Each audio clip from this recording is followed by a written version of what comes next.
Good evening and welcome to News Tonight on Rajya Sabha TV. I'm Tina Jha. Before we go over to the headlines, Rajya Sabha TV appeals to all its viewers to stay safe from the COVID-19 pandemic. Wear face masks, wash hands and face regularly, and maintain physical distancing while stepping outside. Remember, these simple precautions are all that it takes to defeat the pandemic.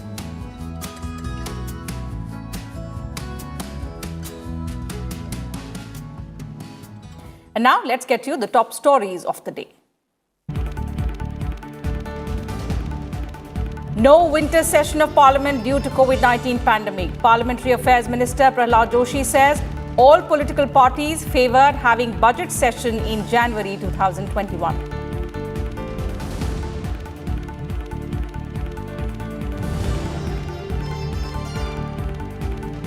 New agricultural laws answer long-standing demands of farmers' organizations and opposition parties. Prime Minister Narendra Modi asserts that government has always made the concerns of farmers its priority.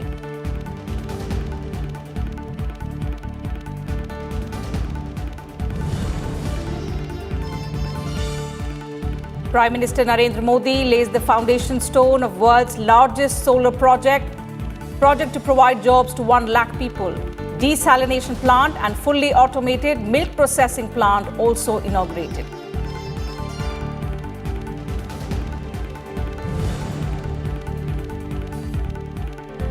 Vice President M. Venkaiah Naidu calls for making the green building movement a mass movement, emphasizes need to strike a balance between economic development and environmental protection.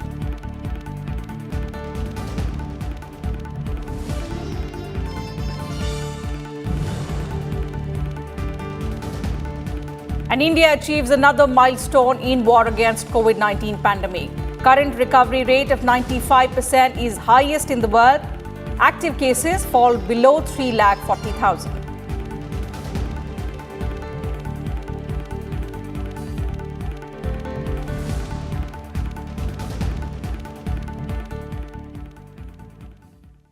Prime Minister Narendra Modi on Tuesday laid the foundation stone for 3 ambitious projects in Kutch, Gujarat.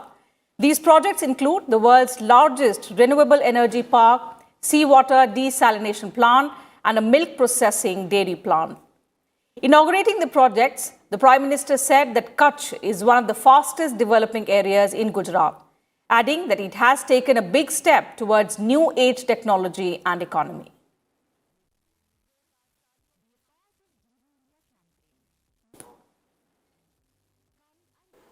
सूरज की गर्मी से चलने वाले इतने बड़े renewable energy park का उद्घाटन किया गया है। इस पार्क में सोलर के साथ साथ पवन ऊर्जा दोनों से करीब 30,000 मेगावाट बिजली पैदा करने की क्षमता होगी। इस रिन्यूएबल एनर्जी पार्क में करीब 1.5 लाख करोड़ रुपए का निवेश होगा। सोचिए, रेगिस्तान की कितनी बड़ी भूमि का सदुपयोग होगा। से किसानों और उद्योगों दोनों को बहुत बड़ा लाभ होगा। इससे करीब 1 लाख लोगों को रोजगार के नए अवसर भी उपलब्ध होंगे। इसका बहुत बड़ा लाभ कच्छ के मेरे युवाओं को होगा। The Prime Minister also spoke about how some of the earliest farmer-friendly schemes and solar energy facilities were set up in Kutch. He called upon the researchers and universities to do a case study on Kutch's 4-fold development post the massive earthquake. समंदर के खारे पानी को शुद्ध करके इस्तेमाल करने की व्यापक योजना पर भी काम हो रहा है। मांडवी में तैयार होने वाला desalination plant, Narmada grid, SAUNI network और वेस्ट वाटर ट्रीटमेंट जैसे प्रयासों को और विस्तार देगा। पानी सफाई का ये प्लांट जब तैयार हो जाएगा तो इससे मांडवी के अलावा मुंद्रा, नखत्राना, लखपत, और अबडासा के लाखों परिवारों को इसका लाभ होगा। The hybrid renewable energy park project is one of its kind and world-class green energy project situated beyond India Bridge from Khavda village to Vighakot. It will produce 30 gigawatt solar and wind energy on a vast expanse of wasteland. The seawater desalination plant at Gundiali village near Mandvi in Kutch will convert seawater for potable purposes for nearly 8 lakh people of 300 villages. The plant assumes great importance for Kutch Peninsula, which is perennially rain deficit and has no source of fresh water. While the 130 crore rupees milk processing plant of Sardar Dairy will process 2 lakh litres of milk per day along with packaging facility, this project is a part of the Rajya Kisan Vikas Yojana.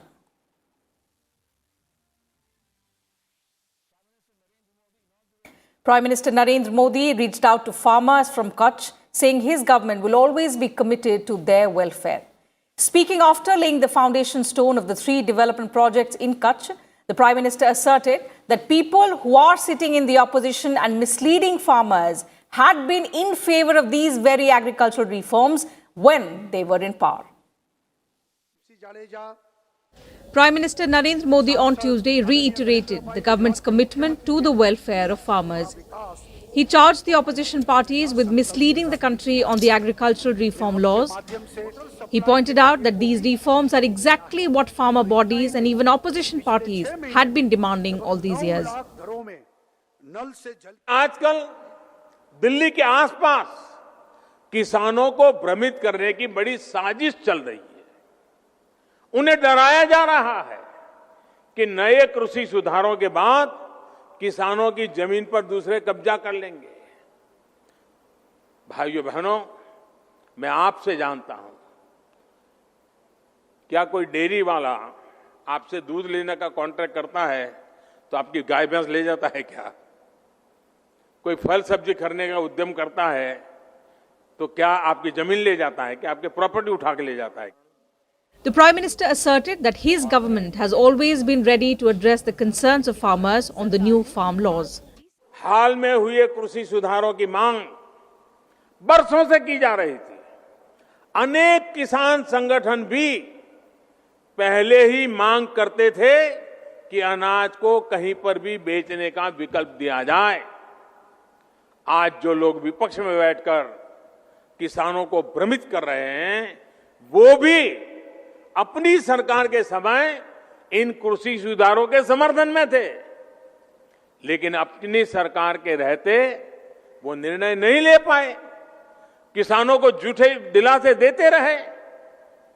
आज जब देश ने यह ऐतिहासिक कदम उठा लिया तो यही लोग किसानों को भ्रमित करने में जुट गए हैं।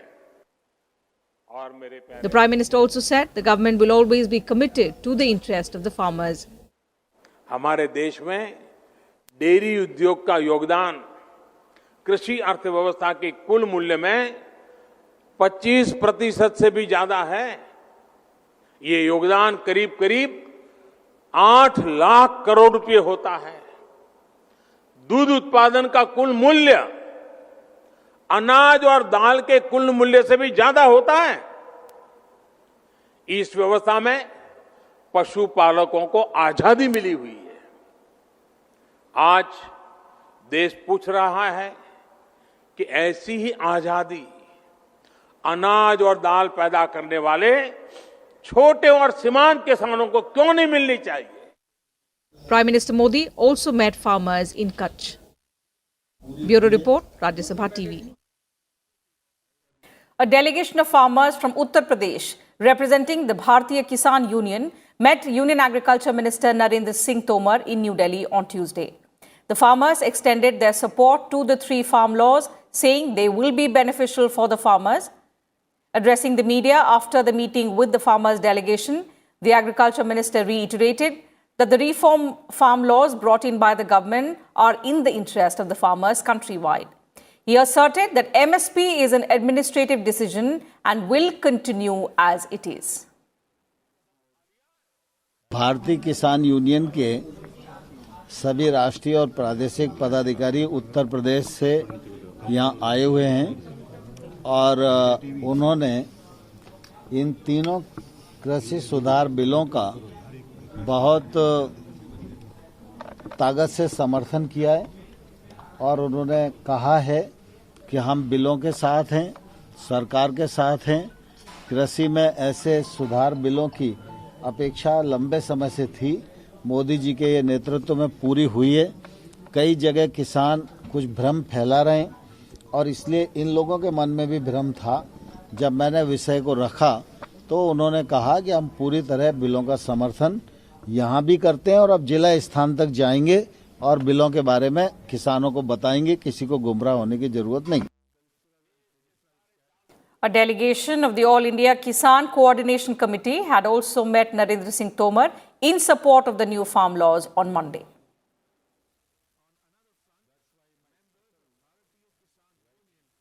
There will be no winter session of Parliament this year due to the COVID-19 pandemic. The government is willing to have the next session of Parliament at the earliest, and it would be appropriate to have the budget session 2021 in January, keeping in mind the unprecedented circumstances created by the COVID-19 pandemic.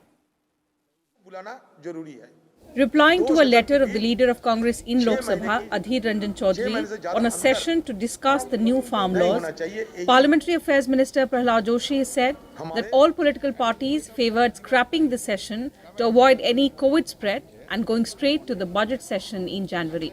The minister said that winter months are very crucial for managing the pandemic because of recent spurt in cases during this period, particularly in Delhi. अभी spike हुआ है इधर number Covid का, इसलिए सब ने बताया अभी ऐसे जनवरी में करने वाले हैं। कॉन्स्टिट्यूशनल मैंडेट भी अभी नहीं है क्योंकि 3-4 महीने के अंदर ही हम सेशन बुला रहे हैं। इसीलिए ये कांग्रेस का प्रॉब्लम है और बाकी पार्टी ने कोई ज़्यादा पार्टी ने बयान भी नहीं दिया है जहाँ तक मैंने देखा हूँ। बजट सेशन, जहाँ तक बजट सेशन का सवाल है, बजट सेशन पूरा चलेगा।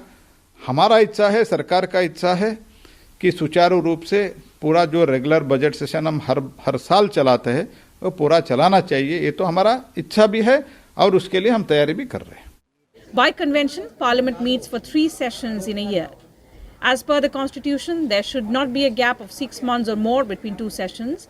The last session of Parliament commenced on 14th of September 2020 and was scheduled to end on the 1st of October, but came to an early end on 23rd of September on account of pandemic spread. The session came after a delay due to antivirus logistics and was one of the most productive sessions, with 27 bills passed in 10 continuous sittings. Rajya Sabha did not have winter sessions in 1975, 1979 and 1984. Kriti Mishra's report for Rajya Sabha TV. Chairman of the Standing Committee on Industry, K. Keshava Rao, presented 4 reports of the committee to Rajya Sabha Chairman M. Venkaiah Naidu on Tuesday.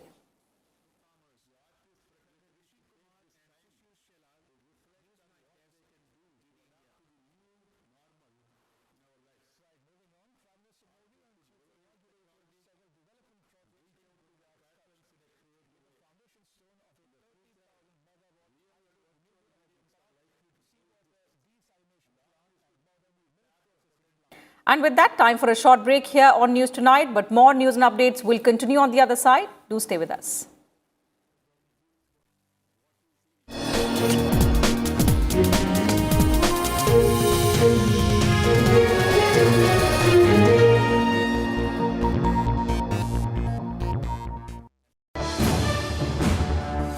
Watch The Big Picture at 9:30 p.m. only on Rajya Sabha Television.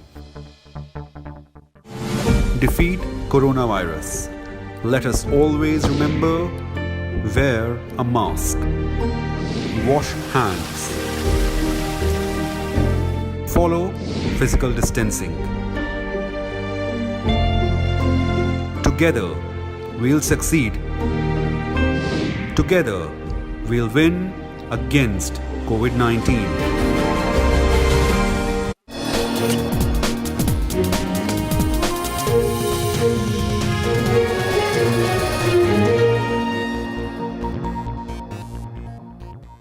Welcome back. You're watching News Tonight.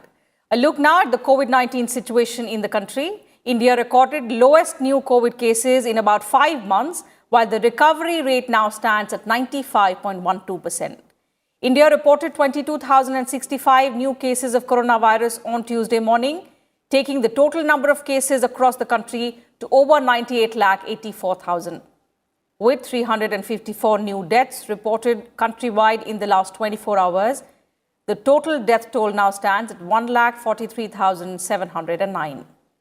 With 34,477 new recoveries reported in the same period, India continues to report more daily recoveries than the daily new cases. In another achievement, the active cases have drastically declined below 3.4 lakh. The total positive cases in the country are 3,39,820 and now comprise merely 3.43% of the total cases. The total recovered cases in India stand at 94.22 lakh. The total tests have crossed 15 crore 55 lakh. 9,93,000 tests were conducted in the last 24 hours. Among states, Maharashtra reported the highest daily new cases at 2,949, followed by Kerala with 2,707 new cases, while West Bengal reported over 1,800 cases. Maharashtra and Delhi both reported maximum casualties with 60 new deaths due to COVID-19, while West Bengal reported 43 new deaths on Tuesday morning. Recovery rate की अगर बात करें तो हम 95% से अधिक recovery कर चुके हैं। भारत में जो केसेस प्रति मिलियन पॉपुलेशन है अभी भी विश्व के सबसे कम में से हैं, amongst the lowest in the world. हमारे यहाँ 7,178 प्रति मिलियन केसेस हैं, विश्व का एवरेज 9,000 का है और अनेक देश हैं जहाँ ये 30,000, 40,000 से भी अधिक है प्रति मिलियन नए केसेस की संख्या। The Ministry of Health and Family Welfare on Tuesday informed about the government's plan for cold storage chains for the COVID-19 vaccine.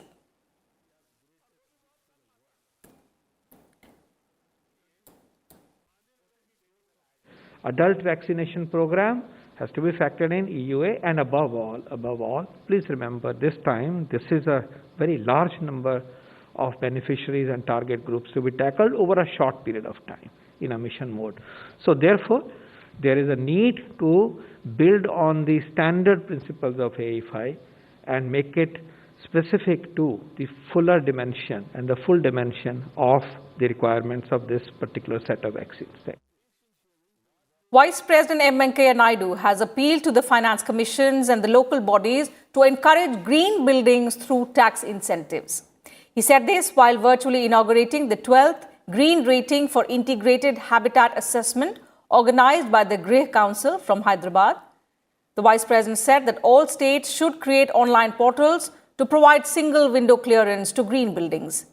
He also stressed on the need for promoting green building concept by both the private sector and the government, calling for a mass media campaign to create awareness about the green homes.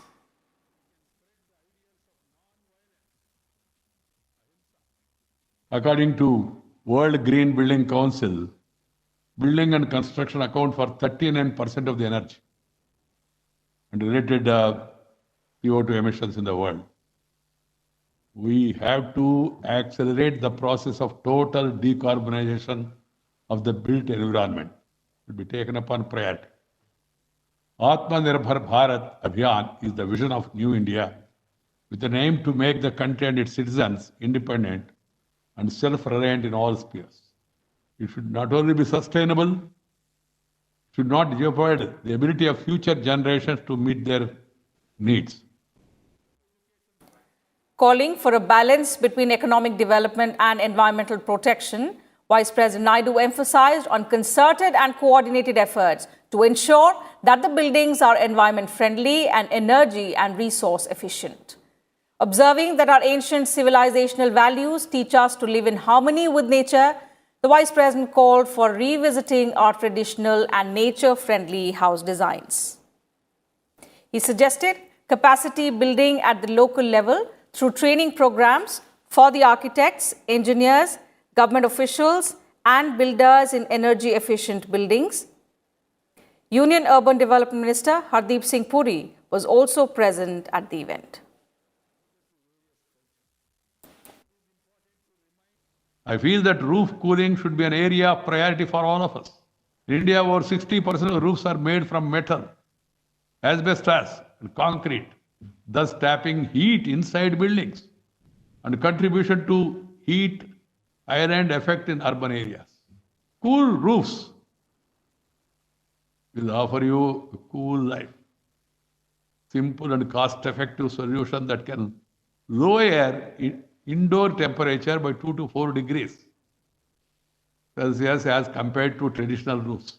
Simple techniques such as lime-based paint, reflective coatings, or membranes can reflect the sunlight and reduce heat absorption. This can very effectively go for low-income households and slums in urban areas. The Vice President has also appealed to the artists community to utilize the potential of India's soft power to expand its global outreach. Inaugurating Yours Truly Margari Festival via virtual mode from Hyderabad, he highlighted the glorious traditions of music and dance in India and emphasized the importance of reviving them in current stressful times. The Vice President hailed Chennai as the Carnatic music capital of the country. He called upon the artists to fully tap the potential of the virtual medium. It's a beautiful opportunity provided by you all people. Friends, through the pandemic will end eventually. Sure, I'm sure it's going to end. It might have changed our lifestyle irrevocably. The artist fraternity should take this time to reflect on what they can do to adapt to the new normal in our lives. Artists should leverage technology and reach out to their patrons in a creative way. In the future, real and virtual mediums are likely to coexist, and artists should fully tap the potential of the virtual medium. Noting the importance of dance and music in relieving people's anxiety, the Vice President highlighted their importance, especially during the time of COVID.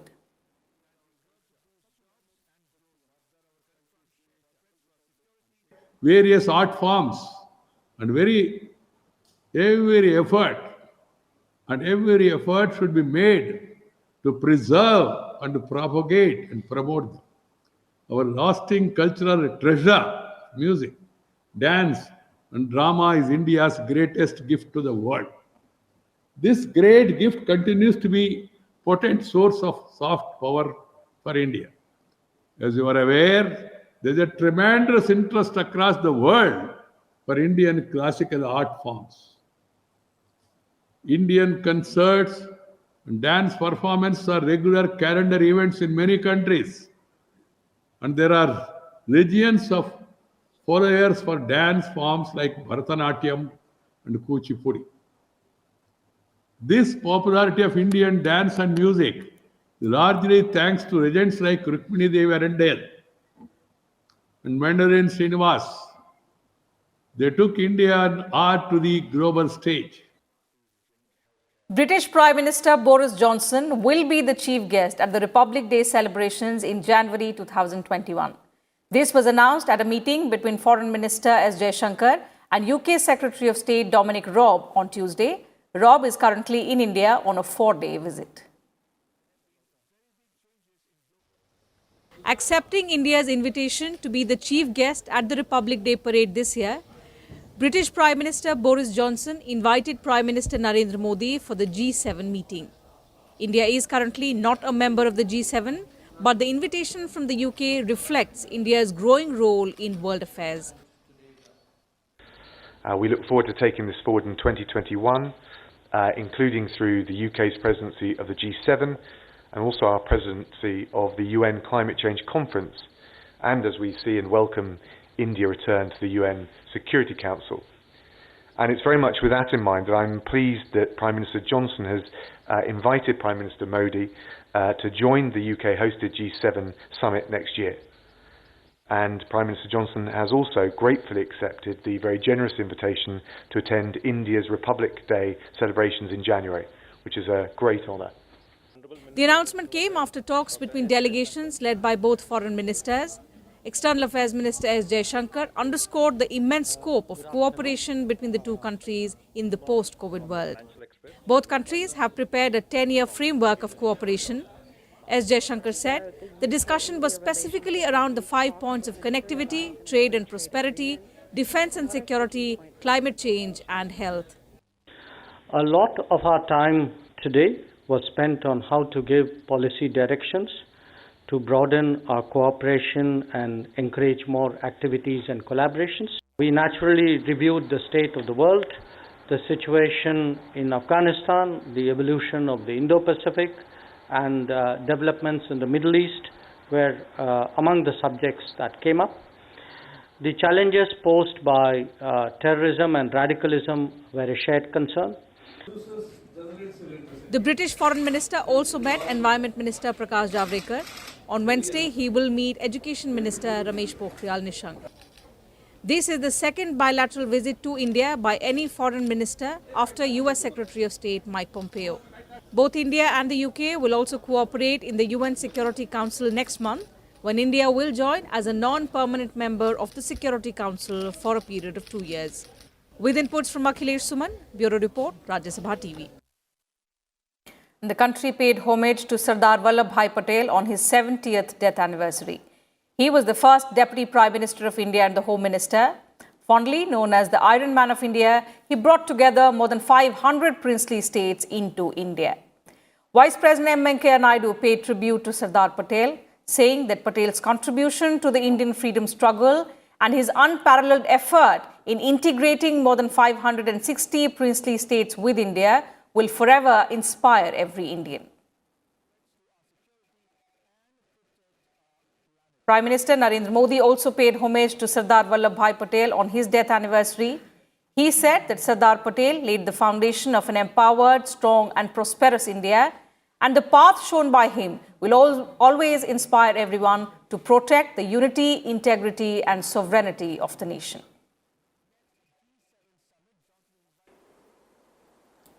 मां नर्मदा के जल से